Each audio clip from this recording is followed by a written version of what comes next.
Lebih dari sekadar obat, bagaimana olahraga membantu penyembuhan kanker menurut sains? Hai Sobat Vegantara. Dulu, saran yang umum diberikan kepada pasien kanker adalah banyak istirahat.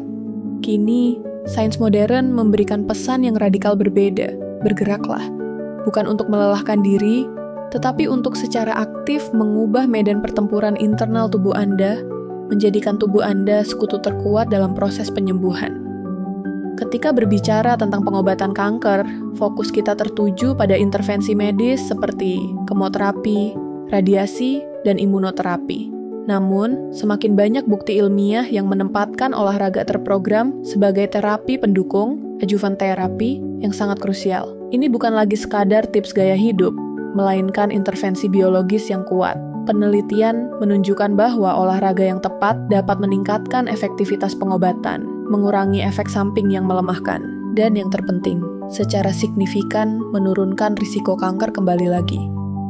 Manfaat utama olahraga selama dan setelah pengobatan kanker: meningkatkan efektivitas kemoterapi dan radioterapi, mengurangi cancer-related fatigue, kelelahan terkait kanker, efek samping yang paling umum dan mengganggu, mempertahankan massa otot dan kekuatan, melawan efek kacheksia, penyusutan tubuh, meningkatkan kesehatan mental, mengurangi depresi dan kecemasan. Secara signifikan menurunkan risiko kekambuhan, rekurensi, dan mortalitas. Berdasarkan riset sains, 5 mekanisme biologis bagaimana olahraga melawan kanker. Bagaimana gerakan fisik bisa memiliki dampak begitu besar pada tingkat seluler. Berikut adalah 5 mekanisme utama yang telah diidentifikasi oleh para peneliti. Membangun pasukan imun elit, modulasi sistem imun. Sistem imun adalah garda terdepan pertahanan tubuh. Olahraga bertindak sebagai pelatih yang membuat pasukan ini lebih waspada dan efektif.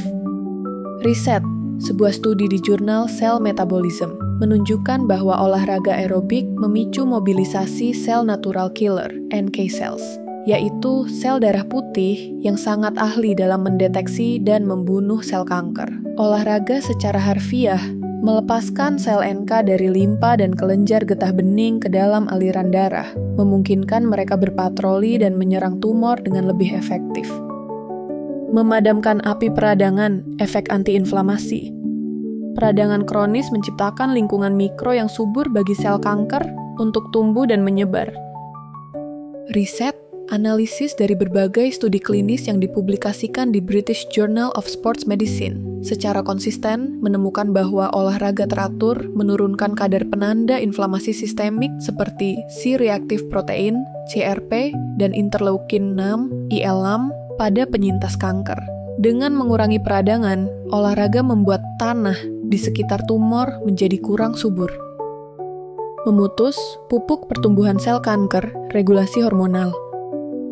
Beberapa jenis kanker, seperti kanker payudara dan prostat, sangat sensitif terhadap hormon. Olahraga membantu mengatur hormon-hormon ini. Riset, penelitian dari American Association for Cancer Research menunjukkan bahwa aktivitas fisik meningkatkan sensitivitas tubuh terhadap insulin. Ini penting karena kadar insulin yang tinggi dapat merangsang produksi insulin-like growth factor 1, IGF-1, sebuah molekul yang bertindak seperti pupuk bagi pertumbuhan sel kanker. Dengan menjaga insulin tetap rendah, olahraga secara tidak langsung membuat sel kanker kelaparan. Menjadi kurir cerdas untuk kemoterapi dan radiasi. Ini adalah salah satu penemuan paling menarik. Olahraga ternyata dapat membuat pengobatan konvensional bekerja lebih baik. Riset, penelitian pada model hewan yang diterbitkan di Nature Communications menemukan bahwa olahraga meningkatkan aliran darah dan pembuluh darah, vascularization, di sekitar tumor. Ini membantu pengiriman obat kemoterapi menjadi lebih merata dan efektif ke sel target. Selain itu, aliran darah yang lebih baik mengurangi kondisi hipoksia, kekurangan oksigen di dalam tumor, sebuah kondisi yang membuat sel kanker resisten terhadap terapi radiasi. Otot sebagai pabrik zat anti kanker, peran myokines. Otot yang aktif bukanlah sekadar alat gerak. Mereka adalah organ endokrin yang melepaskan zat-zat bermanfaat ke dalam darah.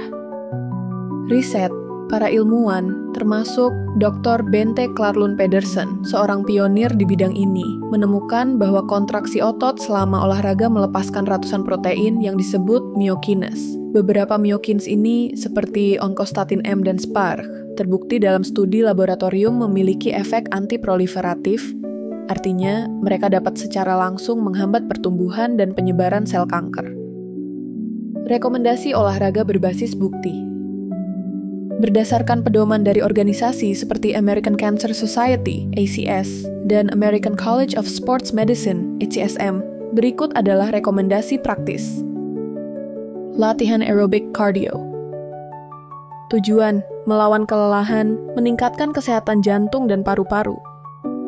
Contoh, jalan cepat, bersepeda, berenang. Dosis, targetkan 150 menit intensitas sedang atau 75 menit intensitas tinggi per minggu, dibagi menjadi beberapa sesi. Latihan kekuatan beban. Tujuan, mempertahankan massa otot, kekuatan, dan kepadatan tulang. Contoh, latihan dengan resistance bands, dumbbell ringan, atau berat badan. Dosis, lakukan 2-3 kali per minggu, menargetkan semua kelompok otot utama. Bukti ilmiah sangat jelas. Olahraga adalah intervensi yang aman, terjangkau, dan sangat efektif dalam perjalanan penyembuhan kanker. Ia tidak bekerja menggantikan pengobatan medis, tetapi bekerja bersamanya, menciptakan sinergi yang kuat. Dengan berolahraga, pasien berubah dari penerima perawatan pasif menjadi peserta aktif dalam penyembuhan mereka, membangun kembali tubuh dan semangat untuk menghadapi masa depan yang lebih sehat. Jika bermanfaat silahkan like, share ke keluarga kerabat dekat Anda, dan subscribe. Terima kasih, sampai jumpa di lain kesempatan.